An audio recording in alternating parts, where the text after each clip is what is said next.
La première du matin, on va dire, c'est la clientèle entre guillemets du troisième âge qui viennent nager dès l'ouverture parce que c'est calme et très agréable.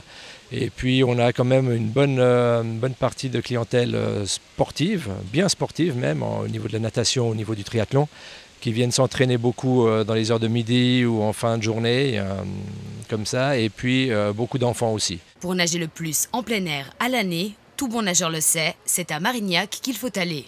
Du 1er mai au 22 octobre, ce paradis sur béton conçu à la fin des années 60 déploie ses nombreux atouts ludiques et sportifs.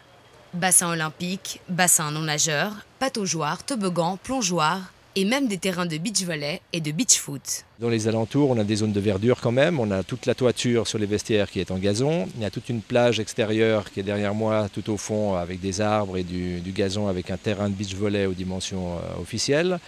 On a une zone aussi de workout, ça veut dire les appareils de barre fixe ou de musculation de rue qui est sur une zone de sable. Pour faire tourner pareil complexe sportif, on s'affaire tout le matin en coulisses. Les premiers clients qui arrivent à 9h30 le matin, ça doit tout être propre, qui est, comme on a eu ces précédents jours, jusqu'à 4000 personnes par jour. Le matin, vous venez à 9h30, c'est comme s'il n'y avait eu personne le lendemain. Au niveau des employés de la piscine, on a 3 types de personnel.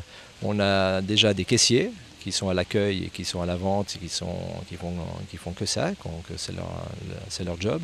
Après, on a du personnel au niveau de l'entretien du bâtiment, c'est nettoyage, surveillance des vestiaires, tout ce qui permet de rendre propre ce lieu. Et on a toute une équipe de gardiens, de maîtres nageurs, sauveteurs qui sont pour la sécurité des baigneurs. Quand il fait chaud, on a forte influence, il faut avoir les yeux partout, les enfants, les parents qui ne sont pas toujours derrière les enfants, on fait régner le règlement, beaucoup de prévention sur la sécurité, sur le soleil, qui est très très fort ces derniers temps. Côté restauration, originalité, variété et qualité sont au rendez-vous. Avec une équipe de 3-4 personnes et je pense qu'on monte à une bonne dizaine les grosses journées. Nous efforçons à travailler régulièrement des produits frais avec 2 chefs qui ont fait des grandes maisons. Donc leur petit plaisir c'est vraiment s'éclater sur un plat du jour sain, frais et sincère. Et à côté de ça, on a toute une offre de snacks fait maison entièrement tous les jours et une offre qui est régulièrement renouvelée. Aux abords du grand bassin, un petit chalet détonne agréablement. Bienvenue à l'espace bien-être. On a fait une première année de test, on avait juste une bâche en plastique soumise aux intempéries, mais ça a très bien marché quand même. Et vu qu'il y a eu un bon retour des clients, M. Troxler a décidé d'investir un peu plus et il m'a construit ce beau chalet. Et d'un coup, ça a beaucoup de succès apparemment. C'est très basique, mais il y a un petit chauffage, un ventilateur, on gère les températures. L'idée pour moi, c'était aussi de rendre le massage accessible à tout le monde. Et c'était la même idée de M. Troxler d'ailleurs.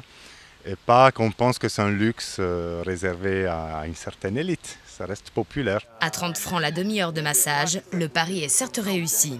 Chaque fois plus idéalement située au vu de l'essor du quartier nord-lancéen et la réalisation prochaine des Altes Sévars, la piscine de Marignac est déjà une toute grande de l'offre cantonale. Le dicaster lancéen des sports envisage même une ouverture à l'année. Encore une touche prestige pour la piscine lancéenne.